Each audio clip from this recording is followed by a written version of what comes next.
बिस्मिल्लाहिर्रहमानिर्रहीम, अस्सलाम वालेकुम। मेरा नाम डॉक्टर अहमद एजाज है और आज हम आपसे बात करेंगे कि हमने जो वीडियो की सिलसिला स्टार्ट किया था कि 25 जो बिगेस्ट टाइम वेस्टर जो चीज़ें हैं उनकी, तो इसका पार्ट 2 है। बताना है, उस पर हम बात करेंगे कि फॉल्स स्टार्ट। समटाइम ये होता है कि हम कोई भी काम स्टार्ट करना चाहते हैं, इसलिए कर लेते हैं कि जी मेरे मोहल्ले में फलां बंदे ने दुकान खोली थी, मैं भी खोल लेता हूँ। अच्छा, उसने जो है वो ठेला लगाया था, मैं भी लगा लेता हूँ। अच्छा, उसने एक और काम कर दिया था, मैं भी वो कर लेता हूँ।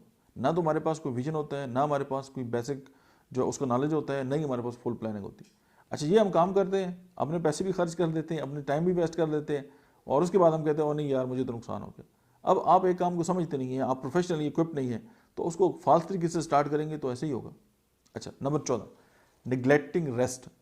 अब कुछ लोग कहते हैं जी कि अगर मैं बस मुसलसल काम करता रहूँगा तो मैं बड़ा प्रोडक्टिव होऊंगा। ये अप्रोच गलत है। आप जब भी काम करेंगे, आप उसमें छोटी छोटी ब्रेक्स लेंगे, आपकी प्रोडक्टिविटी ज़्यादा होगी। आप काम भी करें, आप आराम भी करें, फिर काम करें, फिर आराम करें, तो जितने भी ये ब्रेक्स आएंगी आपकी प्रोडक्टिविटी ज़्यादा होगी और आप आगे तक जाएंगे। लेकिन बल्कि एक मैं आपको वाक़या सुनाता हूँ। दो जो थे ये लगड़ा रहे थे, तो उनका आपस में कंपटीशन स्टार्ट हो गया। तो उन्होंने कहा देखते हैं यार शाम तक जो है सबसे ज़्यादा दरख्त कौन काटेगा।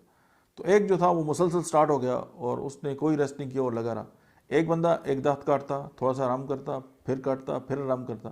तो रात को जब काउंटिंग हुई तो उन्होंने देखा कि जो बंदा आराम कर रहा था उसने ज़्यादा दरख्त काटे हैं और जो मुसलसल काट रहा था उसने कम दरख्त काटे।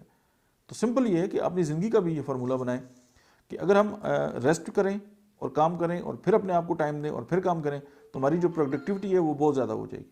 तो अगर प्रोडक्टिविटी ज़्यादा होगी तो इसकी वजह से हमारा टाइम भी बचेगा और हम बहुत एफिशिएंटली जो है वो काम करेंगे। अच्छा, उसके बाद एक जो 15वां जो पॉइंट आता है वो ये है कि हमारे पास गोल का ना होना। हमें पता ही नहीं होता हम क्या कर रहे हैं। ये ऐसी है कि घर से बंदा निकले सब्ज़ी लेने के लिए और वो वहाँ से किसी और जगह चला जाए और वहाँ से फिर किसी और जगह चला जाए और रात को वापस आए और उसको समझ आया हो मुझे तो सब्ज़ी के लिए भेजा था। तो क्या उसका जो गोल अगर नहीं था तो ज़ाहिर है उसने जिधर मुँह उठा के चला गया। तो यही काम भी हमारे बिज़नेस में भी है कि हर बंदे का काम आपने अगर कर लिया है और आपका जो अपना गोल है अगर वो नहीं है तो इसका मतलब है कि अगर आपके पास गोल नहीं है इसका मतलब आपके पास ज़िंदगी नहीं। और अक्सर दोस्त ये कहते हैं जी कि मैं तो बड़ा गरीब हूँ और मेरे पास कुछ नहीं है। तो यहाँ पे एक बड़ी स्टेटमेंट है, गरीब वो होता है जिसकी ज़िंदगी का मकसद ना हो।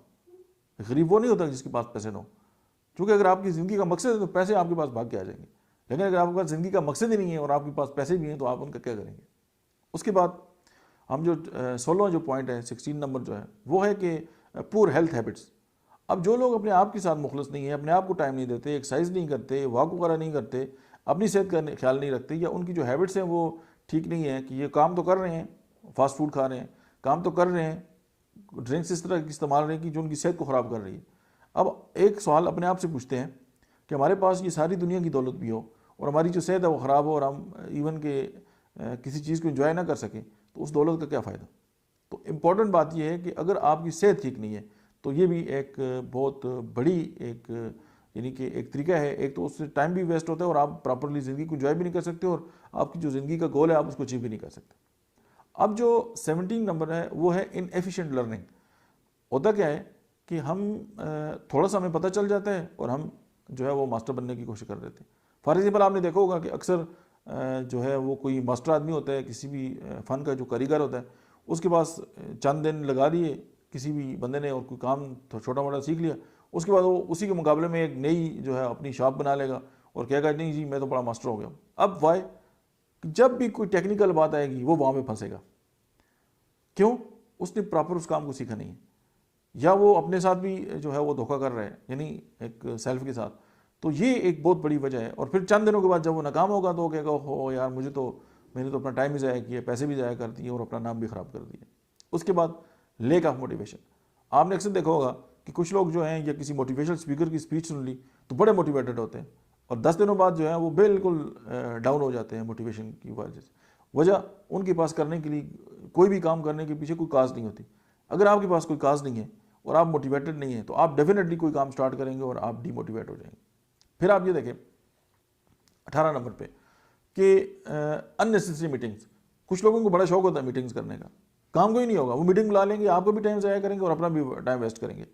और ये जो मतलब एक काम है छोटा सा, आप टेलीफोन पे कर सकते हैं और आप अपना टाइम बचा सकते हैं और उसको प्रोडक्टिवली इस्तेमाल कर सकते हैं। अगर आप ये काम जो है वो मीटिंग बिठा लेंगे और जो है वो उस पर बड़ी बड़ी डिबेट्स करेंगे और जो उसका आउटपुट है वो कुछ नहीं होगा। आप ये देखें ना कि मीडिया या अपने जो बाकी दोस्त हैं वो सम टाइम ये होता है कि वो हल चंद एक लोग पूछते हैं, बाकी वो कहते हैं डिबेट कर लेते हैं, उसका हल कोई नहीं है। अगर हल ही आपने नहीं निकाला और आपने एक बहुत बड़ा टाइम अपना और पूरी कौम का वेस्ट कर दिया, उसका क्या बेनिफिट है। और ये भी टाइम वेस्ट करने का जो है वो एक बहुत बड़ा जो है वो एक तरीका है। फिर आप ये देखें 20 नंबर पे है कि होल्डिंग जो है वो अपने पास्ट में होल्ड होना, ऑन द पास्ट, कि आप जो है अपने माजी के साथ जो है वो जुड़े हुए हैं। अब आप अगर माजी को लेके बैठे हुए हैं, और अक्सर लोग ये कहते हैं कि यार मीटिंग में कोई बात हो उनसे, तो वो कहते हैं जी कि वो 20 साल पहले ये हुआ था, 25 साल पहले हुआ था, 15 साल फलां ये हुआ था। अब उस बात का आज से क्या तल्लुक है। जो पुरानी बातें हैं, जो पुरानी जो चीज़ें हैं, आप उनको छोड़ दें। आप ज़िंदगी आगे की तरफ जाती है, पीछे की तरफ नहीं जाती, लेकिन हम उन चीज़ों को पकड़ के बैठे होते हैं। अगर हम उनको लेट गो कर दें और हम उनको छोड़ दें तो हमारी ज़िंदगी भी आसान हो जाएगी और हमारे जो ऊपर एक अनकॉन्शियस माइंड के ऊपर जो वजन है ना वो भी ख़त्म हो जाएगा। अच्छा, फिर एक और जो इम्पोर्टेंट बात है, 21 नंबर जो हमारा पॉइंट है वो ये है कि हम लोगों को खुश करते रहते हैं। आप जो मर्जी ये करें, आप सारी ज़िंदगी को कभी खुश नहीं कर सकते।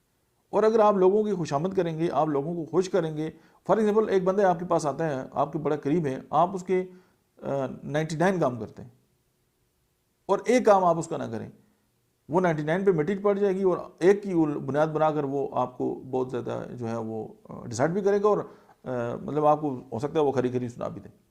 तो सिंपल एक असूल ये है कि आप किसी को खुश ना करें, आप अपने आप को खुश रखें।